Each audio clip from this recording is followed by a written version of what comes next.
So hi friends, ఈరోజు మనం వచ్చేసి 15వ తారీఖు డిసెంబర్ 2020కి సంబంధించిన పేపర్ అనాలిసిస్ గురించి ఈరోజు వీడియోలో క్లారిటీగా డిస్కస్ చేద్దాం. సో ఈ వీడియో ఎండ్ వరకు చూడండి. మీకు నచ్చింది అనిపిస్తే లైక్ చేయండి, షేర్ చేయండి. ఇలాంటి మరిన్ని అప్డేట్స్ రావాలనుకుంటే మన ఛానల్ ఫాలో అవుతూ ఉండండి, సబ్స్క్రైబ్ చేసుకోండి, మీ ఫ్రెండ్స్ వీలైతే వాళ్ళు కూడా షేర్ చేయండి. సో చాలా ఇంపార్టెంట్ టాపిక్స్ చెప్తున్నాను, కానీ చాలామంది పేపర్ అనాలిసిస్ చూడడం మానేశారు. బట్ ఎనీవే, కాకపోతే కొంతమంది 1000 మంది అయినా చూస్తున్న ఉద్దేశంతో నేను చేయడం జరుగుతుంది. కాకపోతే ఇకపై మన ఛానల్లో సో ఇంగ్లీష్ పేపర్స్ కూడా పెడతాను, ఎందుకంటే మన తెలుగులో మొత్తం అంతా కూడా పాలిటిక్స్ ఎక్కువైపోయాయి. సో అంటే ఎక్కువ చెత్త ఎక్కువైపోయింది, మనకు కావాల్సింది కాకుండా వేరే చెత్త ఎక్కువైపోయింది అందులో. సో వాటి గురించి మనం డిస్కస్ చేసుకోవాల్సిన అవసరం లేదు. అందుకని అంటే ఒక చిన్న స్థానిక పాలిటిక్స్ కూడా పెట్టేసి మరి దరిద్రం చేసేస్తున్నారు పేపర్స్ని. సో మనకు కావాల్సిన మోటివ్ ఏందో అది ఎవడు కూడా మెన్షన్ చేయట్లేదు. మనకు కావాల్సింది ఇది బిజినెస్. నేషనల్ లెవెల్లో ఏమవుతుంది, స్టేట్లో స్టేట్ గవర్నమెంట్ ఏం చేస్తుంది, సో అలాంటివి కావాలి మనకి. పాలిటిక్స్ వాడిని వీడిది అనుకున్నాడు, వీడు వాడిని అనుకున్నాడు, ఇవి కాదు మనకు కావాల్సింది. బట్ పేపర్లో మెయిన్ మన తెలుగు పేపర్స్ ఇవే ఎక్కువ కనబడతాయి. సో దొరికినన్ని మన తెలుగు పేపర్స్లో మిగతావన్నీ ఇంగ్లీష్లో పేపర్ నుండి కవర్ చేద్దామని అర్థమైంది. ఎందుకంటే మరి ఆర్టికల్స్ లేకుండా అసలు పేపర్ అనాలిసిస్ చేసి మీ టైం వేస్ట్ ఎందుకు చేయాలి, చేయకుండా కూడా మిమ్మల్ని ఎందుకు అప్డేట్స్ లేకుండా చేయాలనే ఉద్దేశంతో నేను ఈరోజు కొన్ని ఇంగ్లీష్ పేపర్స్ కూడా వెతికాను, దొరికాయి. సో వాటి గురించి కూడా మనం డిస్కస్ చేద్దాం, సరేనా? అయితే సో ఫస్ట్ మనము చూసుకునే ముందు చూడండి. సో విఎంఆర్ లాజిక్స్ అనే యాప్ ఐడియా ఉంటుంది అందరికీ. సో విఎంఆర్ లాజిక్స్ వల్ల ఆన్లైన్ క్లాసెస్ అయితే ప్రొవైడ్ చేస్తున్నారు. So SI, constable, SSC, RRB, banks వీటన్నిటి కూడా అర్థమెటిక్, రీజనింగ్, మ్యాథమెటిక్స్ బాగా చెప్తారు వాళ్ళు. సో మీకు ఇంట్రెస్ట్ ఉందనుకుంటే డిస్క్రిప్షన్లో లింక్స్ ప్రొవైడ్ చేస్తాను, అక్కడ నుండి క్లిక్ చేసి మీరు వెళ్ళొచ్చు. అండ్ నిన్నటి ఒక కరెంట్ అఫైర్స్ క్విజ్, మొన్నటి కరెంట్ అఫైర్స్ క్విజ్ కండక్ట్ చేస్తున్నాను. సో దానికి సంబంధించిన పూర్తి మన వెబ్సైట్ కూడా ఉంది, దాని లింక్ ప్రొవైడ్ చేస్తాను, అక్కడికి వెళ్ళి ఒకసారి విజిట్ చేయండి. సో దాన్ని ఆ యొక్క వీలైతే ఆ వెబ్సైట్ని డైలీ ఒకసారి వాచ్ చేస్తూ ఉండండి, అప్డేట్స్ అవి వస్తాయి, కాంపిటేటివ్ జాబ్స్కి బాగా ఉపయోగపడతాయి. ఓకే, సో ఇక్కడ చూసుకున్నట్టయితే first title first vaccinations in America. Okay, first vaccinations in America అంటే ఇక్కడ చూడండి, ఇక్కడ వ్యాక్సిన్ వేసుకుంటుంది కదా ఫస్ట్ ఈవిడే అనమాట. ఓకే, ఈవిడ ఒక ఫ్రంట్ వారియర్ అనమాట, లైక్ నర్స్. ఓకే, లేదా డాక్టర్ కూడా అయ్యి ఉండొచ్చు. చూడండి, నర్స్ ఆవిడ నిజంగా. చూడండి ఇక్కడ, a nurse receives a COVID-19 vaccination at university of Louisville hospital. ఓకేనా, చూడండి ఈవిడ కోవిడ్ వ్యాక్సినేషన్ వేసుకుంది. వ్యాక్సినేషన్ అంటే వేయించుకోవడం, వ్యాక్సిన్ వేయించుకోవడాన్ని వ్యాక్సినేషన్ అంటారు. సో ఈవిడ తీసుకోవడం జరిగింది ఫస్ట్గా. ఇక్కడ మీకు కనబడుతుంది కదా ఈవిడనే. అయితే ఎక్కడ, సో యూనివర్సిటీ ఆఫ్ లవ్స్విల్లే హాస్పిటల్లో, కెంటక్కీ ఆన్ మండే, అంటే నిన్న. The biggest vaccination drive in American history got under way on Mondays. Health care workers started receiving the vaccine developed by Pfizer and it's German partner BioNTech. Okay, చూడండి, so ఫైజరు అంతేకాకుండా BioNTech వాళ్ళు సంయుక్తంగా develop చేసిన Pfizer vaccine ఏదైతే ఉందో, so ఈ వ్యాక్సినేషన్ని first ఒక నర్స్కి ఇవ్వడం జరిగింది. అది కూడా యూనివర్సిటీ ఆఫ్ లవ్స్విల్లే హాస్పిటల్లో, అది కెంటక్కీలో ఉంది. అండ్ అమెరికా హిస్టరీలోనే ఇది ఒక బిగ్గెస్ట్ వ్యాక్సినేషన్ ప్రాసెస్ అంట.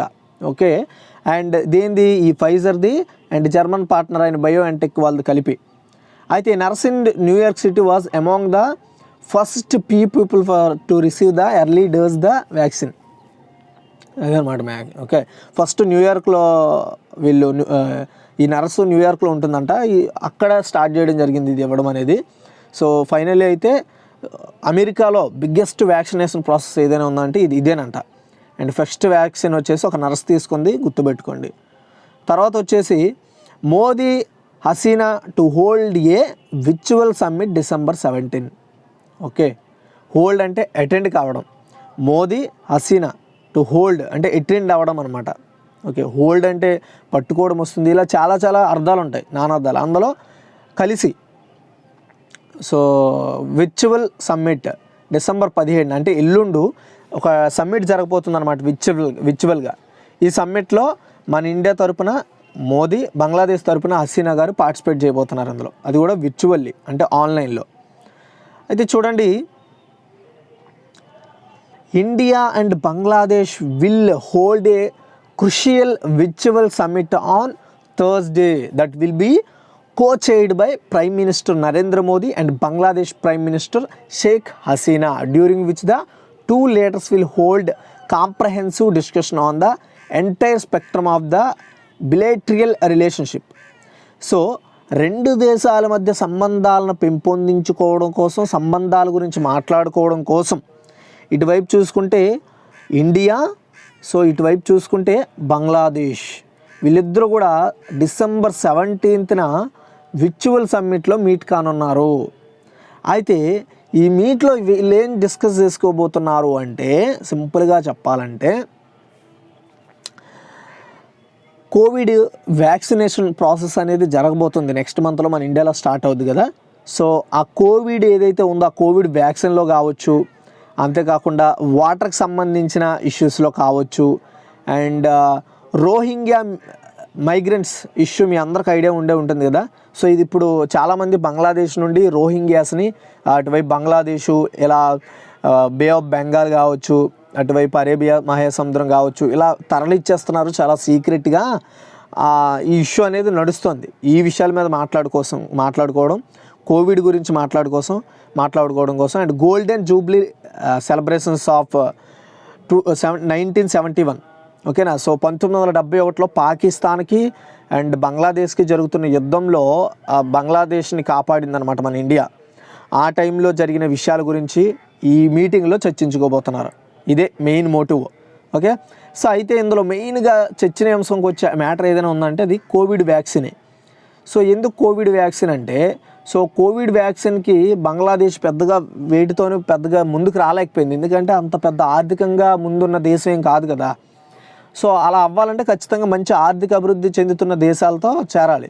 అది ముఖ్యంగా మన ఇండియా దానికి బాగా హెల్ప్ చేస్తుంది. దాని ఉద్దేశంతో వీళ్ళు ఇందులో మాట్లాడుకోబోతున్నారు మెయిన్గా. ఓకే, అది గుర్తుపెట్టుకోండి. నెక్స్ట్ వచ్చేసి Singapore approves Pfizer's COVID vaccine in Asia first. జాగ్రత్తగా వినండి. మనం ఇలాంటి ఇంగ్లీష్ పేపర్స్ చదవడం వల్ల మనకు కొంచెం ఇంగ్లీష్ నాలెడ్జ్ కూడా ఇంప్రూవ్ అవుద్ది. సో నాకు ఏం ఫుల్ ఫ్లెడ్జ్డ్గా ఇంగ్లీష్ వచ్చాను కాదు, నాకు తెలిసినంత వరకు నేను చెప్పగలను. సింగపూర్ అప్రూవ్స్ అంటే సింగపూరు అప్రూవ్ చేసింది, అంటే ఆమోదం తెలిపింది. దేనికి ఆమోదం తెలిపింది? Pfizer's COVID vaccine in Asia first. So ఫైజర్కి సంబంధించిన కోవిడ్ వ్యాక్సిన్ని ఆసియాలో మొదటిగా అప్రూవ్ చేసిన దేశము సింగపూర్. ఇలా మనం చదవాలి దీన్ని, ఫార్మేషన్ ఇది తెలుగులో. అంతేగాని సింగపూర్ ఆమోదం తెలిపింది ఫైజర్స్ కోవిడ్ వ్యాక్సిన్ ఆసియాలో ఫస్ట్ అంటే అది అసలు అర్థవంతమైన వాక్యం అనమాట. Okay, sentence. అయితే ఇక్కడ మనం నేర్చుకోవాల్సింది ఫైజర్స్ కోవిడ్ వ్యాక్సిన్ ఆసియాలో మొదటిగా ఆమోదం తెలిపిన దేశము సింగపూరు అని చెప్తున్నారు కదా. సో అదేంటో ఒక్కసారి చూద్దాము. చూడండి ఇక్కడ, మండే అంటే నిన్న, the first Asian country to approve Pfizer BioNTech's corona virus vaccine and said it expects to start receiving the shots by the end of the year. సింపుల్గా చెప్పింది చూడండి. సో ఈ ఫైజర్స్ అండ్ బయోటెక్ సంబంధించి వ్యాక్సిన్ని నిన్నే అమెరికాలో first నర్స్కి ఇచ్చారు. అది already మనం చర్చించుకున్నాం. ఓకేనా. సో అది ఒక పెద్ద వ్యాక్సినేషన్ ప్రాసెస్ అమెరికా హిస్టరీలో. అండ్ అదే కంపెనీ వాళ్ళు ఏసియాలో మొదటి కంట్రీ అప్రూవ్ చేసింది. ఏ కంట్రీ? సింగపూర్ కూడా అదే వ్యాక్సిన్ని వీళ్ళు ఎండ్ ఆఫ్ ది ఇయర్ అంటే 2020 డిసెంబర్ చివరికల్లా ఆ వ్యాక్సిన్ని సో సింగపూర్ ప్రజలకు తీసుకొస్తామని, so Singapore prime minister Lee Hsien Loong 68 సంవత్సరాలు అతను చెప్పడం జరిగింది ఈ విషయాన్ని. సో సింగపూర్ స్టేటు లేదా సిటీలో 5.7 మిలియన్ పీపుల్కి దీన్ని అందిస్తాము అని చెప్తున్నారు వీళ్ళు. అది కూడా సో చాలా లోయెస్ట్ రేట్కే ఇస్తాము అని చెప్తున్నారు, అంటే ఫ్రీ అని చెప్పలేదు. అయితే the government said it expects to have secured enough vaccine for everyone by the 3rd quarter of the next year. అంటే ఈ వ్యాక్సిన్ని, అంటే గవర్నమెంట్ ఏమనుకుంటుందంటే ఈ వ్యాక్సిన్ని వచ్చే సంవత్సరం థర్డ్ క్వార్టర్ అంటే మనకి 4 years, అంటే ఎలా అంటే 4 monthsని కలిపి ఒక క్వార్టర్గా లెక్కేస్తారు. అంటే జాన్, ఫిబ్రవరి, మార్చ్, ఏప్రిల్, మే ఇదంతా కూడా ఫస్ట్ క్వార్టర్. సెకండ్ క్వార్టర్ వచ్చేసి మే తర్వాత. ఓకేనా. సో అలా అనమాట. అయితే థర్డ్ క్వార్టర్ వచ్చేసి లాస్ట్ డిసెంబర్ వస్తుంది. అంటే 2021 కల్లా దేశంలో, అంటే ఈ సంవత్సరం ఎండింగ్లో స్టార్ట్ అయ్యి వచ్చే సంవత్సరం ఎండింగ్ కల్లా దేశము లేదా ఆ సిటీలో ఉన్న సింగపూర్ మొత్తాన్ని కూడా, సింగపూర్ సిటీ అంటారు దేశం, అది ప్రత్యేకంగా అంటే చాలా చాలా చాలా చిన్న దేశం. అక్కడ మొత్తం వాళ్ళ దేశ ప్రజలందరికీ కూడా ఈ వ్యాక్సిన్ థర్డ్ క్వార్టర్ అంటే డిసెంబర్లో స్టార్ట్ అవుద్ది. అంటే ఎలా? So December, November, October, August, September, October, November, December ఈ 4 నెలల చివరిలోపు మేము మొత్తము కోవిడ్ వ్యాక్సిన్ని సింగపూర్లో తీసుకొస్తామని చెప్తున్నారు. ఇంతవరకు చర్చించుకుంటే చాలు, మనం ఇంతకు మించి అందులో డిస్కస్ చేసుకోవాల్సినంత ఇంపార్టెంట్ మ్యాటర్ కూడా ఏం లేదు. సో ఆల్రెడీ మనం ఇక్కడ ఆల్రెడీ చెప్పేసుకున్నాం, largest vaccination campaign in US. So హిస్టరీలో అది ఒక ఫస్ట్ అనమాట, హిస్టరీలో ఇలాంటి పెద్ద వ్యాక్సినేషన్ ఇవ్వడం, అంటే ప్రతి ఒక్కరికి కూడా వ్యాక్సిన్ ఇవ్వడం. సో అమెరికాలో స్టార్ట్ అయింది. నెక్స్ట్ వచ్చేసి Toronto invest 5,000 crore in Chennai city gas project. చూడండి, టొరంటో అనే ఒక కంపెనీ చెన్నై సిటీ గ్యాస్ ప్రాజెక్టులో 5,000 కోట్ల రూపాయలను పెట్టుబడిగా పెడుతోంది. ఓకే, దీని గురించి ఇప్పుడు మనం డిస్కస్ చేద్దాం. చూడండి, Toronto gas limited on Monday day pledged, అంటే చెప్పింది. ఓకే, ఏం చెప్పింది?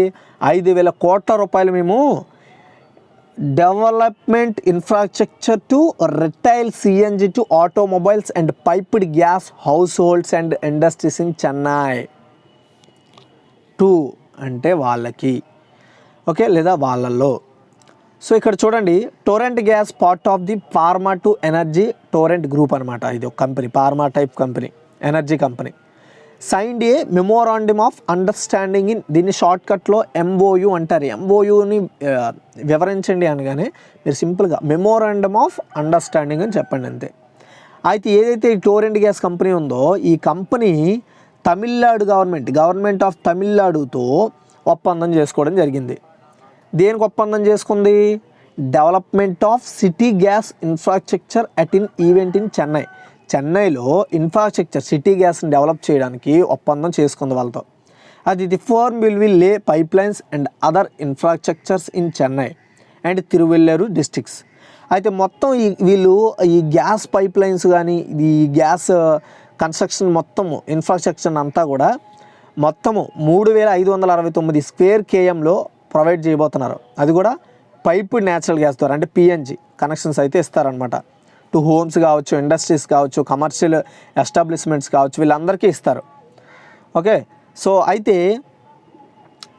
ఈ Torrent gas holds city gas licence for 16 geographical areas spread across 32 districts covering 7 states UP, Gujarat, Maharashtra, Rajasthan, Punjab, Tamil Nadu, Telangana and the union territory of Puducherry. And చెప్తాను చూడండి, మీకు సింపుల్గా చెప్పాలంటే ఈ టొరంటో గ్యాస్ అనేది మన ఇండియాలో మొత్తం 16 జియోగ్రాఫికల్ ఏరియాస్ని కవర్ చేసిందంట. అందులో మొత్తం 32 డిస్ట్రిక్ట్స్లో దీని సర్వీసెస్ని ప్రొవైడ్ చేస్తుంది.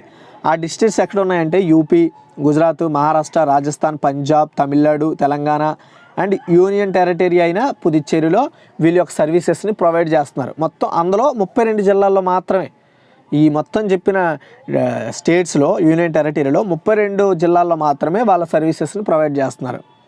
ఇప్పుడు చెన్నైలో కూడా అది చేరింది కొత్తగా.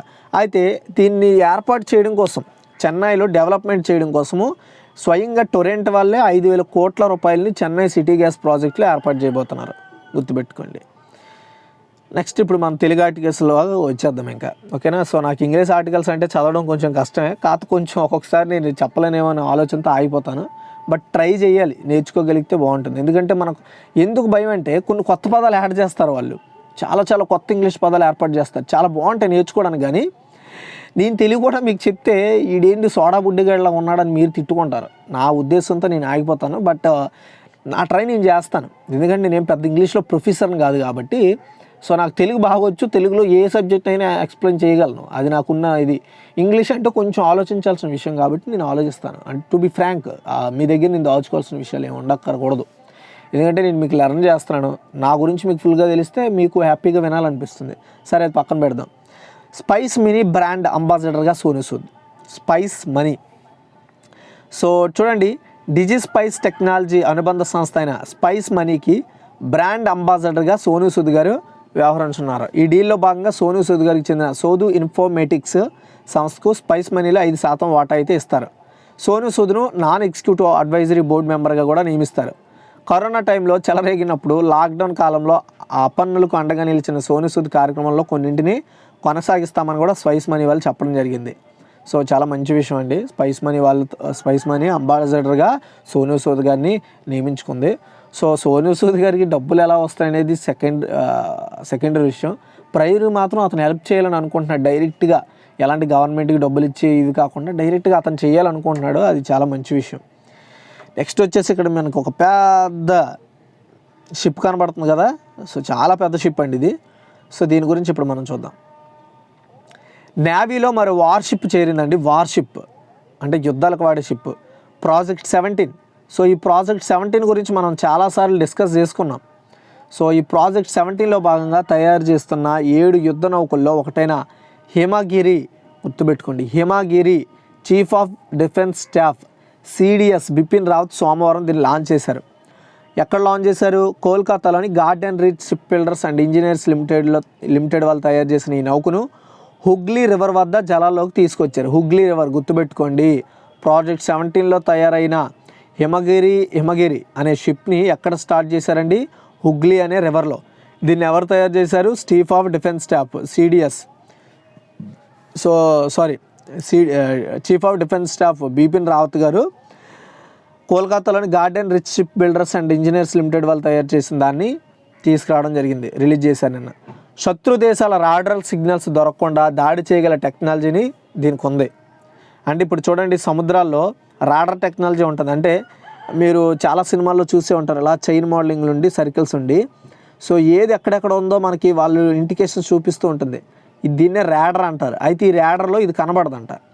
అది అయితే ఇది మొత్తం దీని పొడవు 149 మీటర్ల పొడవు ఉండే ఈ యుద్ధ నౌక ఒకేసారి 6,670 టన్నులు బరువైన ఆయుధాలను తీసుకెళ్తుంది. 28 నాటికల్ మైళ్ళ వేగంతో ఇది సముద్రంలో ప్రయాణించగలదు. సో దీన్ని long range anti ship missiles అంటారు. ఎయిర్ డిఫెన్స్ క్షిపణులు, యాంటీ సబ్మెరైన్ మిషన్స్ను క్వారీ చేస్తూ అంటే పట్టుకెళ్ళగలదు ఇది. అండ్ ప్రాజెక్ట్ 17లో భాగంగా మొత్తం 7 యుద్ధ నౌకలను తయారు చేస్తుండగా వాటిలో 3 కోల్కతా, 4 ముంబైలో రెడీ అవుతున్నాయి. ఇవన్నీ 2024కి పూర్తిగా నేవీలోకి అందుబాటులోకి వస్తాయని చెప్తున్నారు. గుర్తుపెట్టుకోవాలి, ఇక్కడ చాలా కీ పాయింట్స్. ఇవన్నీ కూడా ఒక్కొక్క క్వశ్చన్ అవుతుంది. ఇక్కడ నేను చెప్పిన చూడండి, సర్కిల్ ప్రాజెక్ట్ 17.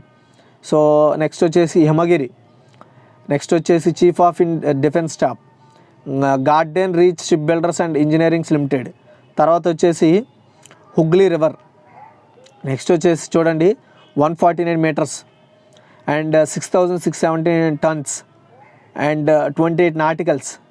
ఇవన్నీ కూడా ఇప్పుడు నేను చెప్పిన సర్కిల్ చుట్టిన ప్రతిది కూడా ఒక క్వశ్చన్గా రావచ్చు, ఆశ్చర్యపోవాల్సిన అవసరమే లేదు అది. సో నెక్స్ట్ వచ్చేసి కొటక్ బ్యాంక్ ఎండీగా మళ్ళీ ఉదయ్ కొటక్. చూడండి, సో ప్రైవేట్ రంగ ఇతనే ఉదయ్ కొటక్ గారు. అంటే ప్రైవేట్ రంగ కొటక్ మహీంద్రా బ్యాంకు ఎండీగా ఉదయ్ కొటక్ నియామకానికి RBI reserve bank of India ఆమోదం తెలిపింది. మరో 3 ఏళ్ల పాటు ఉదయ్ కొటక్ ఈ నివేదికలో కొనసాగుతారు. అంతేకాకుండా బ్యాంక్ పార్ట్ టైం చైర్మన్గా ప్రకాష్ ఆప్టే నియామకానికి కూడా ఆర్బీఐ ఆమోదం తెలిపింది. కొటక్ బ్యాంక్ ఈ విషయాన్ని వెల్లడించింది. కొటక్ బ్యాంక్ వచ్చేసి చూసుకోండి మీరు, కొటక్ బ్యాంకు ఎండీ వచ్చేసి Uday Kotak and Kotak bank part time chairman వచ్చేసి ప్రకాష్ ఆప్టే, గుర్తుపెట్టుకోవాలి. నెక్స్ట్ కొలంబో కింగ్స్కు గిబ్స్ రాజీనామా. చూడండి, Sri Lanka premier league franchise Colombo కింగ్స్కు హెడ్ కోచ్గా వ్యవహరిస్తున్న దక్షిణాఫ్రికా ఆటగాడు వెర్సన్ గిబ్స్ రాజీనామా చేశాడు. కుటుంబ సభ్యులు కరోనాతో ఆసుపత్రి పాలైనందున స్వదేశానికి వెళ్లేందుకు గిబ్స్ రాజీనామా చేసినట్లు సో జట్టు యాజమాన్యం వెల్లడించింది. తన తల్లి సోదరుడికి కరోనా రావడం వల్ల అతను లెఫ్ట్ అయిపోయినని చెప్తున్నాడు. అయితే సో తనకు సహకరించిన జట్టు సభ్యులకు, సహాయక సిబ్బందికి అతనికి కృతజ్ఞతలు తెలిపాడు. అది పక్కన పెడితే కొలంబో కింగ్స్కు తొలుత డేవిడ్ వాట్మేర్ కోచ్గా ఉన్నాడు. అతని వ్యక్తిగత కారణాలతో స్వదేశం వెళ్ళిపోవడంతో ఇంగ్లాండ్ ఫాస్ట్ బౌలర్ కబీర్ అలీని కోచ్గా నియమించారు. అతడికి కరోనా సోకడంతో చివరి క్షణాల్లో వ్యాఖ్యాతగా వ్యవహరిస్తున్న గిబ్స్ను కోచ్గా నియమించుకున్నారు. ఇప్పుడు ఆ పదవి కూడా అతను రాజీనామా చేసేసారనమాట. దీనికి Sri Lanka premier league franchise Colombo కింగ్స్కి, అది గుర్తుపెట్టుకోవాలి. నెక్స్ట్ హాకీ జట్టుకు విదేశాల్లో శిక్షణ.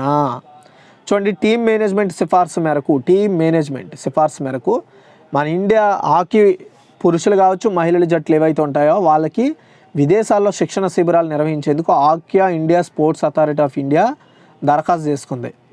మహిళల జట్టుకు అర్జెంటీనా, గుర్తుపెట్టుకోండి, మహిళల జట్టుకు అర్జెంటీనా, పురుషుల జట్టుకు దక్షిణాఫ్రికాలో లేదా అర్జెంటీనాలో శిక్షణ శిబిరాలు నిర్వహించాలని హాకీ ఇండియా యోచిస్తోంది.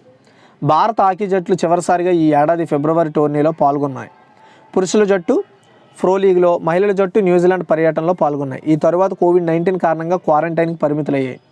సో ఇప్పుడిప్పుడే కరోనా ప్రభావం తగ్గుతుండడంతో తిరిగి మళ్ళీ విదేశాల్లో ట్రైనింగ్ తీసుకోవడానికి హాకీ ఇండియా నిర్ణయం తీసుకుంటుంది. ఓకేనా. సో అమ్మాయిలకు వచ్చేసి అర్జెంటీనా, అబ్బాయిలకి దక్షిణాఫ్రికా. ఒకళ్ళు దక్షిణాఫ్రికా లేకపోతే అర్జెంటీనాలో సో ఈ ఎవరైతే హాకీ ప్లేయర్స్ ఉంటారో వాళ్ళకి సో శిక్షణ ఇస్తారనమాట ఈ జట్లకి. అది next last and final editorial అనమాట.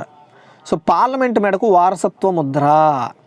చూడండి, సింపుల్గా మన కొత్త పార్లమెంట్ నిర్మాణం జరుగుతుంది కదా. సో ఆ కొత్త పార్లమెంట్ నిర్మాణం పక్కన పెడితే అయితే పాత పార్లమెంటు యొక్క విశేషాలు, సో అక్కడ జరిగిన కొన్ని సంఘటనల గురించి ఈ ఎడిటోరియల్లో మనం డిస్కస్ చేద్దాం. చాలా ఇంపార్టెంట్ టాపిక్స్ని కవర్ చేయగలం. స్టాక్ జీకే మెయిన్ కవర్ అవుతుంది. సో అండ్ ఇప్పుడు రీసెంట్ వాటికి కూడా కవర్ అవుతుంది, రీసెంట్గా జరిగిన విషయాలు. ఓకే, అయితే చూడండి ఇక్కడ చిన్న హైలైట్ చేశారు. నిజానికి పార్లమెంట్ భవనం ఆకారం ఓ ప్రత్యేక ఆకర్షణ. లోపల ఎలా ఉందో తెలియకపోయినా దాని బయట ఉన్న రూపం మాత్రం మనకు కనిపిస్తుంది. అయితే అదే వర్తాలంకారం వెనుక ఓ చారిత్రక అంశం కూడా ఉంది. ఏంటంటే మధ్యప్రదేశ్లోని గ్వాలియర్కు 40 కిలోమీటర్ల దూరంలో మితేలి వద్ద చౌసెట్ యోగిని అనే దేవాలయం ఉంది. దానికి 71 మహాదేవు గుడి అని కూడా అంటారు. సో నిలువు స్తంభాలతో గుండ్రని నిర్మాణం ఉంటుందన్నమాట, సర్కిల్. 64 మంది యోగిన్లు, ఒక దేవత కోసం మొత్తం 65 గదులు ఉంటాయి. 14వ శతాబ్దంలో దేవపాల అనే రాజు దీన్ని నిర్మించినట్లు చరిత్ర చెప్తోంది. ప్రస్తుత పార్లమెంటు భవనం కూడా అదే ఆకారంలో ఉంటుంది. సో బ్రిటిష్ ఇండియాకు 1911 దాకా కోల్కతానే రాజధాని. ఇది పక్కన పెడదాం. ఇప్పుడు మనం మెయిన్ మ్యాటర్లోకి వస్తాం. 11 రంగుల రాట్నంలో తిరగబోయే భూచక్రంలా ఢిల్లీకి వెళ్తే బాగున్నారా అని పెద్దమ్మలో పలకరించే పార్లమెంట్ భవనం రాజసమంతా ఇంకో 2 ఏండ్లే. అంటే ఈ పార్లమెంట్ ఇంకో 2 ఇయర్సే ఉంటుంది. ఆ తర్వాత సెంట్రల్ విస్టా చరిత్రే మారిపోతుంది. దీన్ని సెంట్రల్ విస్టా అంటారు. ఈ నెల 10న సో నరేంద్ర మోదీ గారి చేతుల మీదుగా జరిగిన నూతన భవన శంకుస్థాపనతో పాత భవనం గత చరిత్రగా మారేందుకు కౌంట్డౌన్ స్టార్ట్ అయినట్టే. అయితే సో రేపటి చరిత్రలో రాసేందుకు ఏమీ లేని పాత ఇల్లుగా మిగిలిపోతుంది పార్లమెంట్ భవనం. అంటే అది ఒక ఎగ్జిబిషన్ అయిపోవచ్చు ఫ్యూచర్లో. ఇంకా నూతన భవన నిర్మాణానికి రాయి పడగానే పాత భవనం ఇటుక పైకి ఇంచినట్లు బాధపడ్డవారు ఉండొచ్చు. చూసి మనసు పడిన ముద్ర అంత తేలిగ్గా చెరిగిపోయేది కాదు. ఎందుకంటే చాలామందికి అటువైపుగా వెళ్ళేవాళ్ళు కావచ్చు, దాన్ని డైలీ చూసేవాళ్ళు కావచ్చు, విజిట్ చేసేవాళ్ళు కావచ్చు, చాలా ఇష్టపడతారు. ఎందుకంటే అంత రాజసంసంగా ఉంటుంది అది. అవి మనసులో ఉండిపోతాయి ఇంకా. అయితే ఇప్పుడు ఢిల్లీ యాత్రికులకు తాజ్మహల్ తర్వాత పార్లమెంటు భవనమే ఆకర్షణ కేంద్రం. పాలరాతి బొమ్మైనా పార్లమెంటు భవనమైనా వాడు చూడితేనే శ్రీకారం, వాడు కడితేనే ఆకారం అన్నదిగా ఉంటుంది. అయితే ఆ భవన రూపురేఖలు తెలియని వారు చాలామంది ఉండరు. నిజానికి పార్లమెంట్ భవనం ఆకారం ఓ ప్రత్యేక ఆకర్షణగా ఉంటుంది. లోపల అలా ఉన్నా బయటకు మాత్రం బాగా కనబడుతుంది. ఓకే, అయితే ఆల్రెడీ మనం దీని గురించి చర్చించుకున్నాం, దీని నిర్మాణం ఎలా కట్టారు అని. అయితే ఇండియాకు 1911 దాకా కోల్కతా రాజధానిగా ఉండేది. ఢిల్లీకి రాజధాని మార్చాలనుకున్నప్పుడు తగిన భవనం అవసరమైంది రాజధానికి. సర్ ఎడ్విన్ లూటీ, సర్ హెర్బర్ బేకర్ అనే బ్రిటిష్ నిర్మాణ నిపుణులు 1912-13లో ఇక్కడికి వచ్చి తగిన ప్లాన్ తయారు చేశారు. నిర్మాణానికి 12 నుండి సో 1921 శంకుస్థాపన చేశారు జనవరిలో. కట్టడం పూర్తవడానికి 6 ఏళ్ళు పట్టింది. నిర్మాణం ఖర్చు చూసుకుంటే 83 లక్షలు అంతే అప్పట్లో. 18 జనవరి 1927 నాటి ఆనాటి భారత గవర్నర్ జనరల్ లార్డ్ ఇర్వింగ్ చేతుల మీదుగా ఇప్పుడు మనం వాడుతున్న పార్లమెంట్ భవనాన్ని స్టార్ట్ చేశారు. దీని నిర్మాణం జస్ట్ 6 ఎకరాల విస్తీర్ణంలో జరిగింది. అయితే దీని వర్తాకారపు చుట్టుకొలత 560 అడుగులు. వరండా చుట్టూ 144 నిలువు స్తంభాలు ఉంటాయి. ఒక్కొక్కటి 27 అడుగులు ఎత్తు ఉంటుంది. ఓకేనా, 27 అడుగులు. లేత గోధుమ రంగు ఇసుక రాయితో వీటిని చెక్కారు. లోపల 4 అంతస్తుల్లో 3 అర్ధచంద్రాకార నిర్మాణాలు ఉంటాయి. బ్రిటిష్ కాలంలో ఒక దానిని బ్రిటిష్ ఇండియన్ గవర్నమెంట్ కౌన్సిల్గా, మరో దాన్ని లెజిస్లేటివ్ అసెంబ్లీగా, మూడో దాన్ని ఛాంబర్ ఆఫ్ ప్రిన్సెస్గా వాడుకున్నారు. సొంత భవనం నిర్మాణం అయ్యేదాకా సుప్రీంకోర్టు 1958 దాకా ఛాంబర్ ఆఫ్ ప్రిన్సెస్లో కొనసాగింది. అసెంబ్లీ హాల్లో కొంత భాగాన్ని నెలకు 350 కిరాయికి ఢిల్లీ యూనివర్సిటీకి ఇచ్చారు. దీనిలో ఆ విశ్వవిద్యాలయం తొలి స్నాతకోత్సవం అంటే 26 మార్చి 1923న నిర్వహించబడింది. సెంట్రల్ హాల్ వద్ద సమావేశాలకు అనుకూలమైంది. ఈ హాల్లోనే రాజ్యాంగ రచన జరిగింది. బ్రిటిష్ వారి నుండి అధికార మార్పిడి కూడా ఇదే వేదిక. ప్రస్తుతం 2 సభల సంయుక్త సమావేశాలు ఇందులోనే ఏర్పాటవుతున్నాయి. ఇప్పుడు సెంట్రల్ హాల్లో ఒక లైబ్రరీ పాటు ఒక మ్యూజియం కూడా ఉంది. సందర్శకులకు ఉదయం 11 నుండి సాయంత్రం 5 వరకు దీనిలోకి అనుమతిస్తారు. Entry free ₹10. ఇందులో దేశ ప్రజాస్వామ్య సాంస్కృతిక వైభవానికి చెందిన ప్రదర్శనలు ఉంటాయి. సౌండ్ అండ్ లైట్ షోలు కూడా ఉంటాయి. 1950లో భారత పార్లమెంటుగా మారిన తర్వాత, ఎప్పుడు మారిందండి? 1950లో లోక్సభ, రాజ్యసభ పోను 3 దాన్ని లైబ్రరీగా హాల్ మార్చారు. అవసరానికి అనుగుణంగా 1956లో మరో 2 అంతస్తులు కట్టడం జరిగింది. దీంతో తొలి నిర్మాణంలో భాగంగా భవనం మధ్యలో నిర్మించిన గోపురం లాంటి కట్టడం కనబడకుండా పోయింది. పార్లమెంట్ మెయిన్ గేట్ ఎదురుగా పండిట్ మదన్ మోహన్ మాలవ్య విగ్రహం ఉంటుంది. బయట తొలి స్పీకర్ విఠల్ భాయ్ పటేల్, మహాత్మా గాంధీ, ఢిల్లీ తొలి ముఖ్యమంత్రి బ్రహ్మప్రకాష్ విగ్రహాలు ఉన్నాయి. అసెంబ్లీ ఛాంబర్లో లాలా లజపత్ రాయ్, సుభాష్ చంద్రబోస్, జవహర్లాల్ నెహ్రూ, బాబాసాహెబ్ అంబేద్కర్, ఇందిరాగాంధీ చిత్రపటాలు ఉంటాయి. సో పార్లమెంట్ భవనంలో అరుదైన జ్ఞాపకాలు కూడా ముడిపడి ఉన్నాయి. 8 ఏప్రిల్ 1929 రోజున ఆంగ్ల పాలనకు నిరసనగా భరత్ సింగ్ అండ్ బతుకేశ్వర్ శరత్ కలిసి 2 బాంబులు విసిరారనమాట. ఈ భవన అసెంబ్లీ హాల్లోనే 13 డిసెంబర్ 2001 నాడు 5 తీవ్రవాదులు దాడి చేసి 12 మంది ప్రాణాలను బలి తీసుకున్నారు. ఇవి ఆల్రెడీ మొన్నే 2 డేస్ బ్యాక్ మనకి 19 సంవత్సరాలు గడిచింది ఆ సంఘటన జరిగి. ఓకేనా, 13వ తారీఖుకి. సో అయితే ఈ భవనం నేటి రాబోయే అవసరాలకు సరిపోదని కేంద్ర ప్రభుత్వం మరో విశాలమైన పార్లమెంటు కోసం పునాదిరాయి వేసింది. ఎప్పుడు? 10వ తారీఖున. దీని కాంట్రాక్ట్ను టాటా కంపెనీకి 862 కోట్లకు టాటాకి ఇచ్చింది. సకల సౌకర్యాలతో సర్వంగ సుందరంగా తీర్చిదిద్దడానికి. అప్పట్లో అదే దాన్ని నిర్మించడానికి 83 లక్షలు అయితే ఇప్పుడు 800 కోట్ల రూపాయలు అవుతుంది. చూడండి, 85 లక్షలు ఎక్కడ, 8 కోట్లు ఎక్కడ? సో అయితే కరోనా కష్టకాలంలో ఆర్థిక మంద సమయంలో ఇంత ఖర్చుతో కూడిన నిర్మాణం అవసరమని చాలామంది అంటున్నారు. అయితే ప్రభుత్వం మాత్రం నిర్మాణానికి మొగ్గు చూపుతుంది. పాత భవనాన్ని మ్యూజియంగా మార్చే ఆలోచన ఉన్నట్లు చెప్తుంది. చెప్పాను కదా ఇందాక, మ్యూజియంగా మార్చేస్తారేమోనని. అయితే ఇప్పటికీ అందులో ఏర్పాటు చేసిన విగ్రహాలను, చిత్రపటాలను తగిన గౌరవం దక్కాలి. మార్పు పేరిట అరుదైన జ్ఞాపకాలను తొలగించే ప్రణాళిక చేపట్టొద్దని చెప్తున్నారు. సర్వం కాషాయీకరణం జరుగుతున్న క్రమంలో స్వతంత్ర సమర చరిత్రకే రంగు మాపే ప్రమాదం ఉంది. 2 ఏళ్ల తరువాత వారసత్వ సంపదగా మారబోయే భవనాన్ని సత్త వసంతాల కీర్తి పతాకంగా రూపొందించుకోవాలి. రైట్. సో ఇప్పుడు కొత్తగా తీసుకొస్తున్న పార్లమెంటు భవనంలో ఎలా నిర్మాణం చేపడతారు అంటే, ఇన్ఫ్రాస్ట్రక్చర్ అనేది ఓన్లీ కట్టడాల మీద కాకుండా అక్కడ కొన్ని విగ్రహాలు ఏర్పాటు, ఖచ్చితంగా దేశ స్వాతంత్రానికి ప్రాణాలు కోల్పోయిన వారికి, కొంతమంది ప్రముఖుల్ని అక్కడ మనం గుర్తు చేసుకునే విధంగా ఉండాలి. రైట్. సో ఫుల్ సెక్యూరిటీగా ఉంటుందని చెప్తున్నారు. మరి ఎంత సెక్యూరిటీగా ఉంటుందో చెప్పలేం. అయితే ఇప్పుడు పాత పార్లమెంటు భవనాన్ని ఇంకా మ్యూజియంగా మార్చేస్తారు. సో ఏంటి ఇంకా అది ఒక పెద్ద మార్కెటింగ్ అయిపోద్ది అక్కడ కూడా. అయితే అంత బాగానే ఉంది. కాకపోతే ఇక్కడ జరిగే మెయిన్ మోటివ్ ఏంటంటే, ఈ కోవిడ్ టైంలో, కోవిడ్ పాండమిక్లో ఇలాంటి కొత్త ఇన్ఫ్రాస్ట్రక్చర్స్కి అనుమతులు ఇవ్వడం అవసరమా? ఎంత ఎర్లీగా చేపట్టాల్సిన అంత అవసరమే ఉంది అనేసి చాలామంది అంటున్నారు. దీన్ని 2022 లేదా 21 చివరికల్లా ఈ పార్లమెంటు 22లోనే అందుబాటులోకి వస్తుంది ఫుల్ ప్లెడ్జ్డ్గా. అయితే 800 కోట్ల రూపాయలు పెట్టి దీన్ని కట్టడం అవసరం అని చాలామంది అంటున్నారు. పాత దాంట్లో ఏం పోయింది మీకు? ఫుల్ సెక్యూరిటీ ఉంది, అన్ని వెసులుబాట్లు ఉన్నాయి, ఇంకేం కావాలనేసి చాలామంది అంటున్నారు. అయితే ఎనీవే, సో పాతదానికి మాత్రం ఖచ్చితంగా వారసత్వ ముద్ర ఖచ్చితంగా ఉండాలి. సో దానికి అలా ఉన్నప్పుడే దాన్ని ఎప్పటికీ గుర్తుపెట్టుకుంటాం. అదొక ప్రత్యేక గుర్తింపుగా ప్రతి ఒక్కరి హార్ట్లో ఉండిపోద్ది.